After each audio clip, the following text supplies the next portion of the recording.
YouTuber मौसी की कहानियाँ में आपका स्वागत है।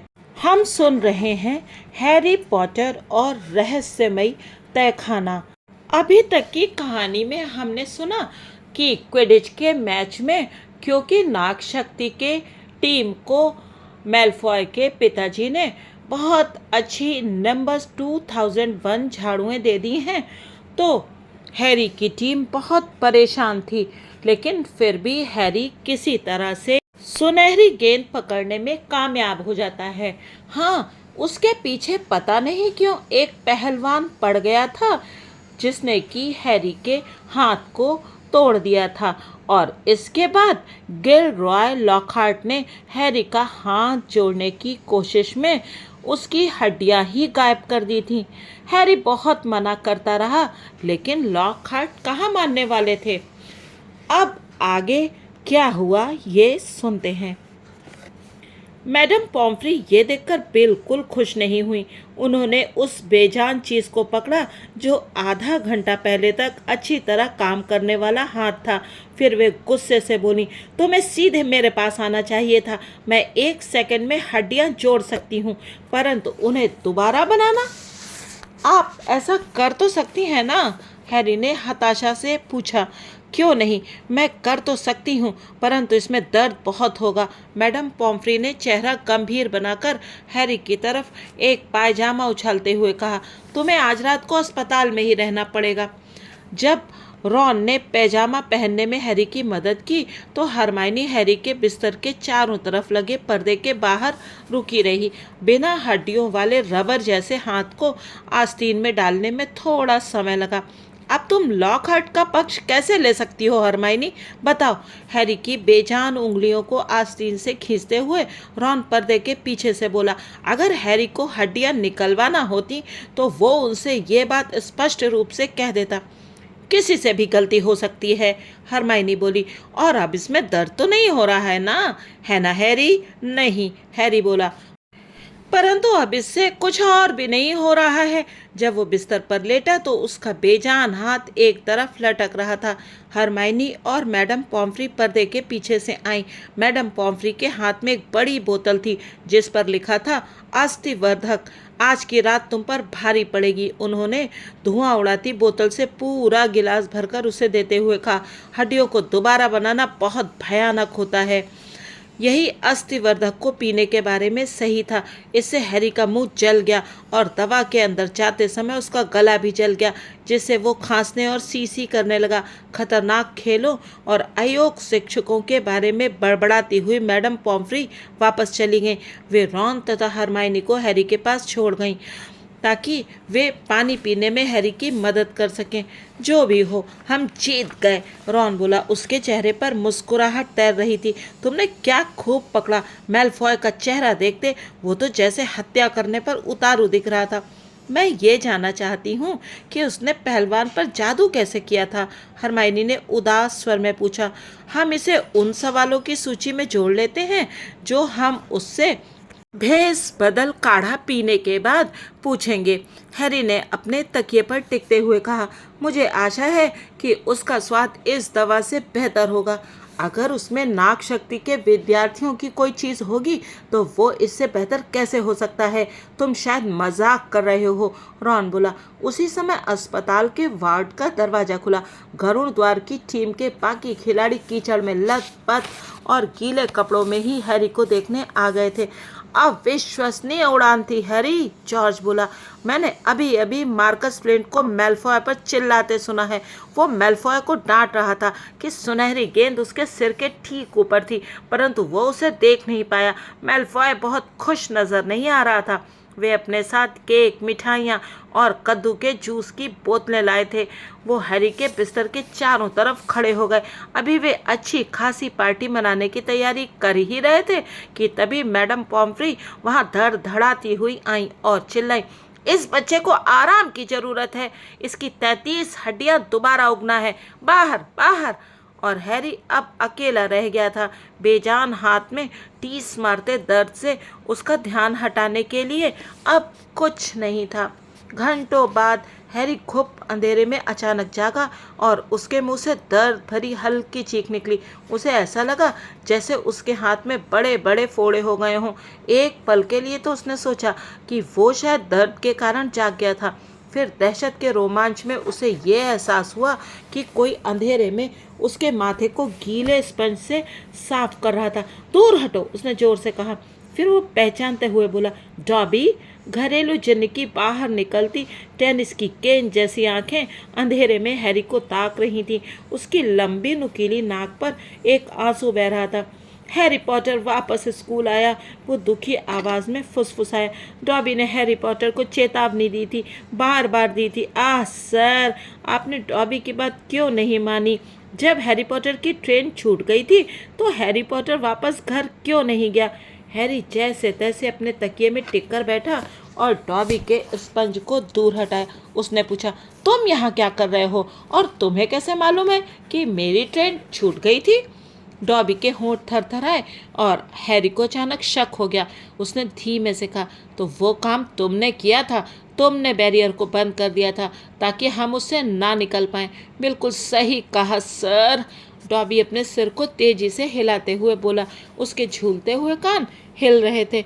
डॉबी छिपा हुआ था और जैसे ही उसने हैरी पॉटर को देखा उसने गेट बंद कर दिया। इसके लिए डॉबी ने खुद को सजा भी दी। उसने अपने हाथ प्रेस से जला लिए। डॉबी ने हैरी को पट्टी बंदी 10 लंबी उंगलियां दिखाई, परंतु डॉबी को परवाह नहीं थी सर, क्योंकि उसने सोचा कि हैरी पॉटर सुरक्षित था। डॉबी ने कभी सपने में भी नहीं सोचा था कि हैरी पॉटर दूसरे तरीके से स्कूल पहुंच जाएगा। वो आगे पीछे झूल रहा था और अपना बदसूरत सिर हिला रहा था। डॉबी ने जब सुना कि हैरी पॉटर वापस हॉगवर्ट्स पहुंच गया तो डॉबी को इतना सदमा लगा कि उसने अपने मालिक का डिनर जला दिया। डॉबी को इतने कोड़े खाने पड़े जितने उसने पहले कभी नहीं खाए थे सर। हैरी वापस अपने तकिए पर निढाल हो गया। फिर वो गुस्से से बोला, तुम्हारी वजह से मैं और रॉन स्कूल से निकलते निकलते बचे। इससे पहले कि मेरी हड्डियां दोबारा बन जाएं, तुम यहाँ से चले जाओ डॉबी, वरना मैं तुम्हारा गला दबा दूंगा। डॉबी हल्के से हंसा। डॉबी को मौत की धमकियां सुनने की आदत है सर। डॉबी घर पर दिन में 5 बार ऐसी धमकियां सुनता है। उसने अपनी नाक उस गंदे तकिए के कवर के कोने से पोंछी जिसे वो पहने था। वो इतना दयनीय लग रहा था कि ना चाहते हुए भी हैरी का गुस्सा ठंडा पड़ने लगा। तुम ये चीज़ क्यों पहने हो डॉबी? उसने जिज्ञासा से पूछा। ये सर, डॉबी ने अपने तकिए के कवर को झटका देते हुए पूछा। ये घरेलू चिन्ह की गुलामी का निशान है सर। डॉबी तभी आज़ाद हो सकता है जब उसका मालिक उसे कपड़े देगा सर।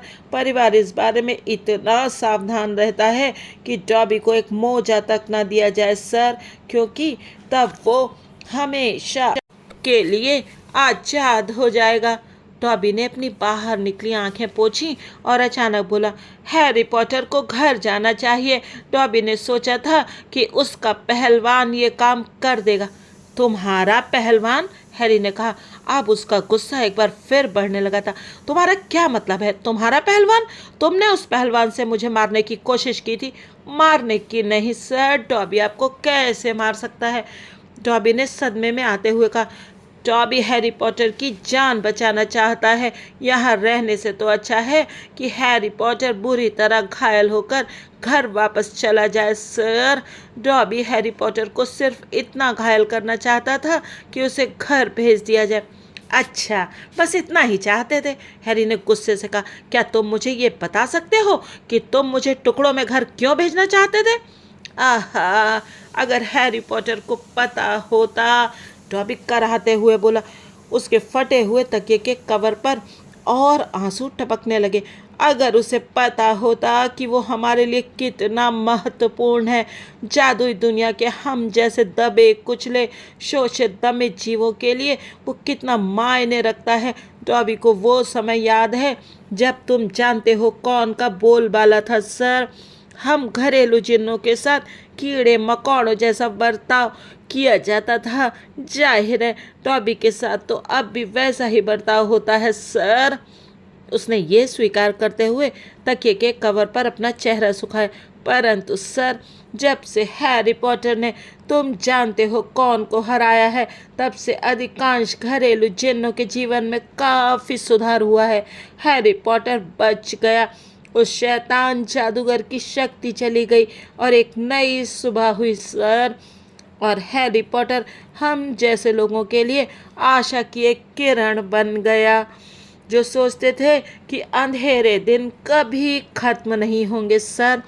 परंतु अब हॉगवर्ट्स में भयानक घटनाएं घटने वाली हैं, शायद इसी समय घट रही हैं। और डॉबी हैरी पॉटर को यहाँ पर रहने नहीं देना चाहता, जहाँ इतिहास खुद को दोहराने वाला है, जहाँ रहस्यमयी तहखाना एक बार फिर खुलने वाला है। डॉबी दहशत के मारे जम गया। फिर उसने हैरी के बिस्तर के पास रखी टेबल से पानी का जग उठाया और खुद के सिर पर दे मारा। वो नीचे गिर गया। 1 सेकंड बाद वो ये बुदबुदाते हुए बिस्तर पर रेंग कर आया, बुरा डॉबी, बहुत बुरा डॉबी। तो सचमुच यहाँ पर कोई रहस्यमयी तहखाना है? हैरी फुसफुसाया। और तुमने कहा कि वो पहले भी खुल चुका है। मुझे पूरी बात बताओ डॉबी। जब डॉबी का हाथ पानी के जग की तरफ रेंगने लगा तो हैरी ने उसकी पतली कलाई पकड़ ली। परंतु मैं तो मगलू परिवार का नहीं हूँ, तहखाने के खुलने से मुझे क्यों खतरा है?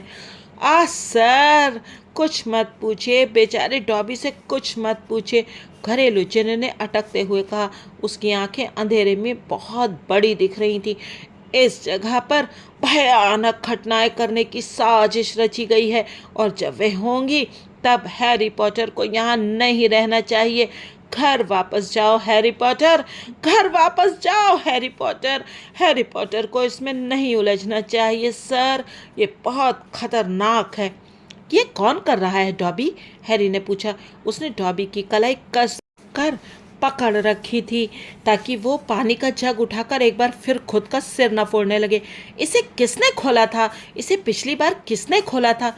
डॉबी नहीं बता सकता सर, डॉबी नहीं बता सकता, डॉबी को ये नहीं बताना चाहिए। घरेलू जिन्न चिल्लाया। घर वापस जाओ हैरी पॉटर, घर वापस जाओ।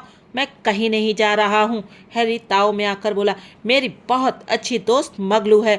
अगर तहखाना सचमुच खुल चुका है तो जो लोग सबसे पहले शिकार बनेंगे उनमें वो भी होगी।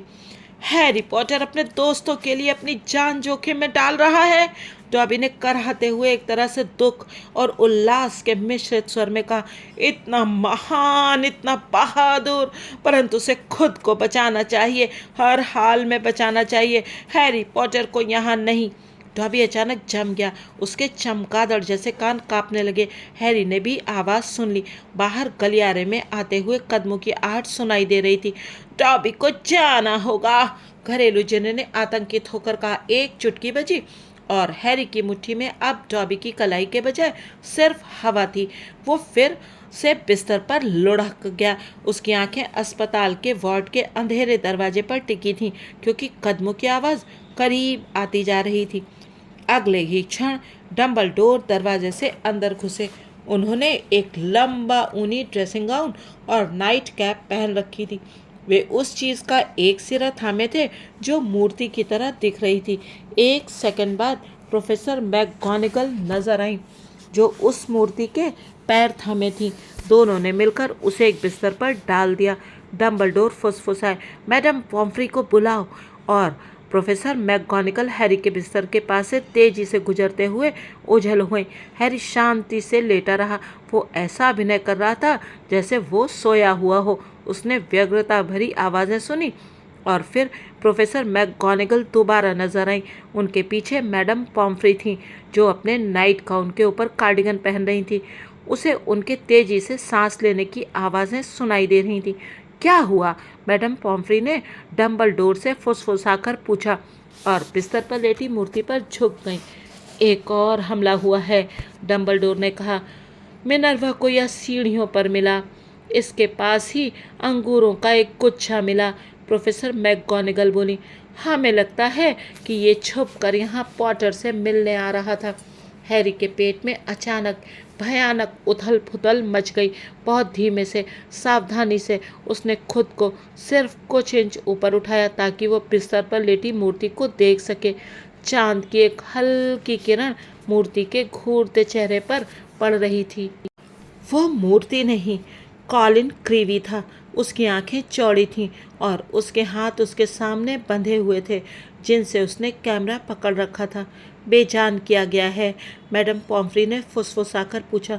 हाँ, प्रोफेसर मैकगोनागल ने कहा, परंतु मैं तो ये सोचकर कांप उठती हूँ, अगर एल्बस गर्म चॉकलेट के लिए नीचे सीढ़ियों पर नहीं आए होते तो भगवान जाने क्या होता। वे तीनों कॉलिन को घूरते रहे। फिर डंबलडोर आगे झुके और कॉलिन की सख्त पकड़ से कैमरे को छुड़ा लिया।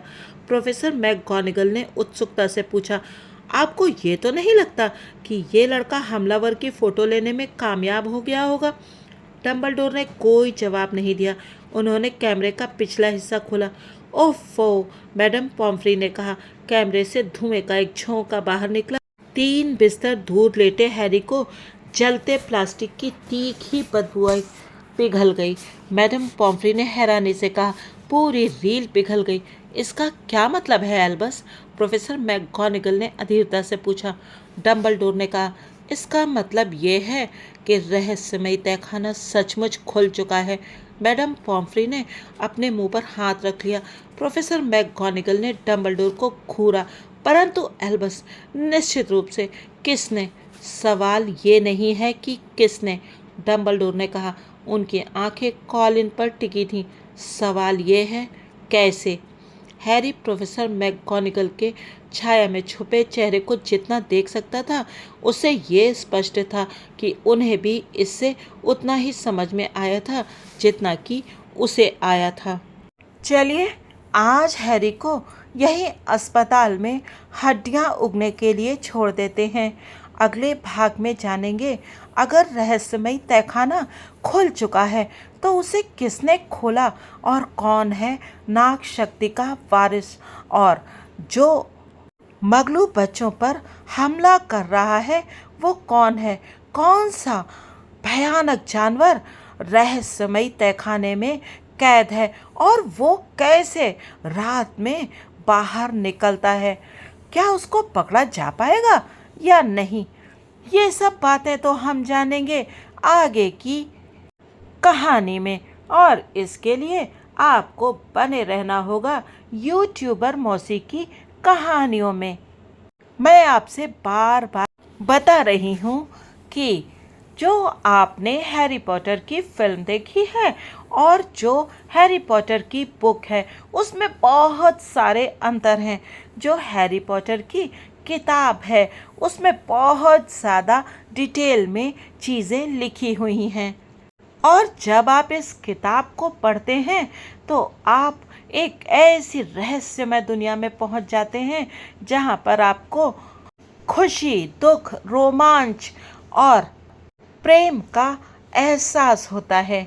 सुनते रहिए हैरी पॉटर की ये मज़ेदार कहानी यूट्यूबर मौसी की कहानियाँ पर। नहीं, आज मैं आपसे नहीं कहूँगी कि चैनल को सब्सक्राइब कीजिएगा और वीडियो को लाइक कीजिएगा, क्योंकि आप लोग करते तो है नहीं। लेकिन आगे की कहानी मैं आपको ज़रूर सुनाऊंगी, क्योंकि मुझे भी तो ये कहानी पढ़कर बहुत मज़ा आ रहा है। हालांकि मैं इसे 50 बार पढ़ चुकी हूँ। और एक राज की बात मैं आपको बताना चाहती हूँ, मैं खुद हैरी पॉटर सीरीज़ की बहुत बड़ी फ़ैन हूँ। जब कभी ज़्यादा टेंशन हो जाता है तो मैं या तो हैरी पॉटर की कोई किताब पढ़ती हूँ या फिर कोई फिल्म देख लेती हूँ, क्योंकि ये एक बहुत अच्छा तरीका है खुश होने का। फिर मिलेंगे हैरी पॉटर के अगले भाग में। तब तक आप समझ तो गए ही होंगे। Good bye.